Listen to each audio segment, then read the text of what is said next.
Zapraszamy na wirtualny spacer po wystawie Wrocław 1945-2016, znajdującej się w Centrum Historii Zajezdnia we Wrocławiu. Technologia filmu w 360 stopni sprawia, że możesz oglądać dowolną część ekspozycji. To tu zaczyna się Wrocław. Wspólnie odkrywajmy jego historię.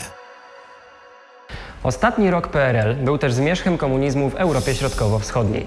Przez 12 miesięcy trwał proces destrukcji komunistycznego państwa, do samego końca utrzymującego jednak sprawne działanie struktur wojskowych oraz służby bezpieczeństwa.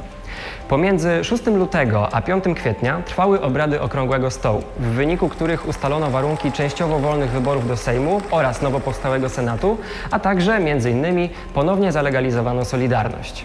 Tak zwane wybory czerwcowe, które odbyły się 4 czerwca, gwarantowały 65% miejsc w Sejmie Koalicji Komunistycznej, 35% opozycji, a wybory do Senatu były w całości wolne. Z wrocławskiego okręgu Komitetu Obywatelskiego Solidarność do Sejmu wybrano Barbarę Labudę, Radosława Gawlika, Andrzeja Piszela i Zbigniewa Lecha, do Senatu zaś Karola Modzelewskiego i Romana Dudę. Czerwcowym wyborom we Wrocławiu towarzyszyły uliczne manifestacje domagającego się legalizacji niezależnego zrzeszenia studentów, protesty ruchu Wolność i Pokój oraz happeningi pomarańczowej alternatywy. 1 maja doszło do ostatniej interwencji siłowej ZOMO wobec demonstrantów kontestujących postanowienia Okrągłego Stołu. Jednakże już od 4 czerwca możemy mówić o pełnej wolności słowa w Polsce. 24 sierpnia Tadeusz Mazowiecki został pierwszym niekomunistycznym premierem w powojennej historii Polski. Rok 1989, który w pamięci Polaków zapisał się jako okres szalejącej inflacji i braków aprowizacyjnych w obliczu narodzin wolnego rynku, to również zmiany w całym bloku wschodnim.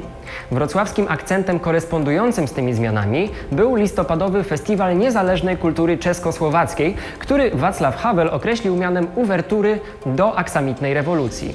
31 grudnia 1989 roku Sejm przyjął nowe godło, orła w koronie oraz nazwę państwa Rzeczpospolita Polska. Pierwszymi w pełni wolnymi wyborami w Polsce były wybory samorządowe z 27 maja 1990 roku.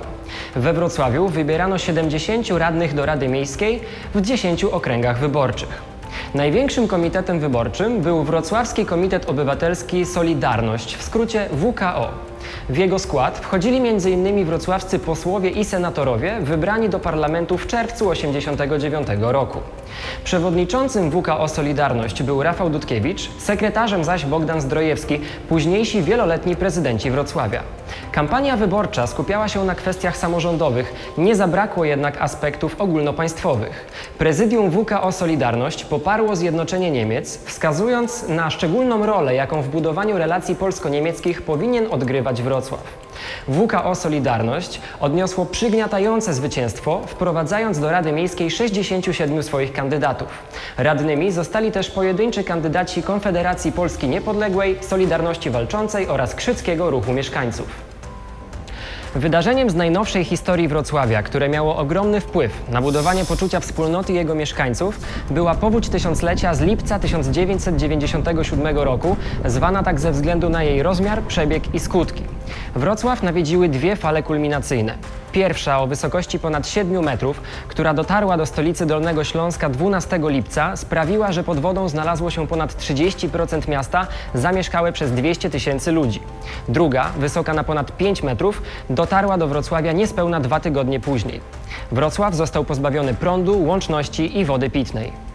Do odciętych i zalanych terenów drogą wodną i powietrzną dostarczano żywność. W akcji ratowania domostw, zwierząt i ludzi brały udział policja i wojsko wspierane przez sztaby kryzysowe i komitety powodziowe. Zwykli mieszkańcy jednoczyli się, pracując przy wzmacnianiu wałów czy budowaniu zapór, a organizacje charytatywne wespół z władzami zaopatrywały poszkodowanych w artykuły pierwszej potrzeby. Szacuje się, że w walce z powodzią wzięło udział około 100 000 mieszkańców. Wrocławianie po raz kolejny pokazali swoją solidarność.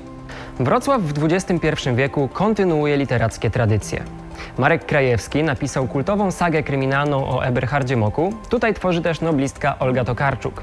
Ratusz co roku przyznaje nagrody literackie. Angelus w kategorii prozy i Silesius w kategorii poezji. W 2002 roku ukazała się z kolei książka Normana Davisa i Rogera Murhausa pod tytułem Mikrokosmos – portret miasta środkowoeuropejskiego, która stała się próbą nowego ujęcia historii Wrocławia. Autorzy postawili przed sobą 3 zadania. Po pierwsze, chcieli przezwyciężyć historiograficzną rywalizację niemieckiego Breslau i polskiego Wrocławia. Po drugie, pokazywali, że polityczne i kulturowe koneksje miasta wielokrotnie ulegały transformacji. Po trzecie zaś, poszukiwali powiązań pomiędzy wydarzeniami i postaciami z dziejów miasta, a kontekstem regionalnym czy europejskim. Przekonanie o ważnej i symbolicznej roli Wrocławia w powojennej Europie dobrze oddają słowa papieża Jana Pawła II, który 2 razy odwiedził Wrocław.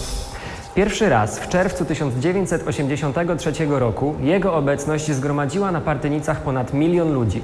Wtedy dawał wrocławianom nadzieję na zmiany i odzyskanie wolności. Za drugim razem zaś, w 1997 roku, jego słowa pozwoliły zrozumieć Wrocław od nowa. Mówił wtedy, że Wrocław jest miastem położonym na styku 3 krajów, które historia ściśle ze sobą połączyła. Jest poniekąd miastem spotkania, miastem, które jednoczy. Tutaj w jakiś sposób spotyka się tradycja duchowa wschodu i zachodu. Myśl tę symbolizują poniekąd przedstawione na naszej wystawie tablice z nazwami ulic, które w ciągu 44 lat zmieniały się w zależności od narodowej przynależności i ustroju politycznego. Zetknięcie wschodu z zachodem ma też odzwierciedlenie na liście honorowych obywateli Wrocławia, gdzie Olga Tokarczuk spotyka się z Dalajlamą XIV, który gościł w stolicy Dolnego Śląska 2-krotnie. Wrocław współpracuje też z wieloma miastami partnerskimi, m.in. Bredą, Guadalajarą, Lille, Lwowem, Kownem czy Wilnem. Hasło Wrocław, miasto spotkań, zaczerpnięte ze słów Jana Pawła II, zostało przez włodarzy przyjęte jako miejskie motto. To dlatego, że tak ważnym elementem tożsamości miasta jest jego wielokulturowość wynikająca z niezwykle bogatej historii. W 2016 roku Wrocław został Europejską Stolicą Kultury. Opowiedzenie historii Wrocławia stało się misją ośrodka Pamięć i Przyszłość. Powstał on z przekonania, że wartości stworzone przez Polaków na ziemiach zachodnich i północnych po II wojnie światowej miały ogromny wpływ na historię Polski i Europy, a jednocześnie są istotne przy budowaniu współpracy narodów Europy i kształtowaniu ładu międzynarodowego. Ucieleśnieniem dążeń do opowiedzenia historii Wrocławia jest powstałe w 2016 roku Centrum Historii Zajezdnia, na którego siedzibę wybrano miejsce nieprzypadkowe – Zajezdnię nr 7 przy ulicy Grabiszyńskiej, gdzie narodziny dolnośląskiej Solidarności scementowały wrocławską wspólnotę. Dziś Centrum Historii Zajezdnia jest miejscem debaty o Wrocławiu, Polsce i Europie, w którym spotykają się ludzie o różnych poglądach i wrażliwościach społecznych. Realizowanie misji ośrodka nie byłoby możliwe, gdyby nie nasi świadkowie historii. To dlatego, że opowiedziane tu 70 lat najnowszej historii Wrocławia to dzieje jego mieszkańców, jego twórców i świadków.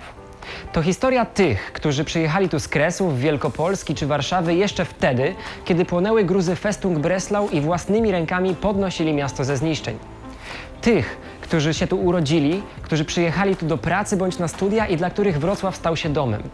To historia tych, którzy walczyli o wolność i solidarność oraz rozsławiali miasto dzięki swoim artystycznym, sportowym czy naukowym sukcesom. To historia wszystkich tych, którzy wiedzą, że o przeszłości należy pamiętać po to, żeby szanować teraźniejszość i lepiej dbać o przyszłość. To jest lub może być także Twoja historia.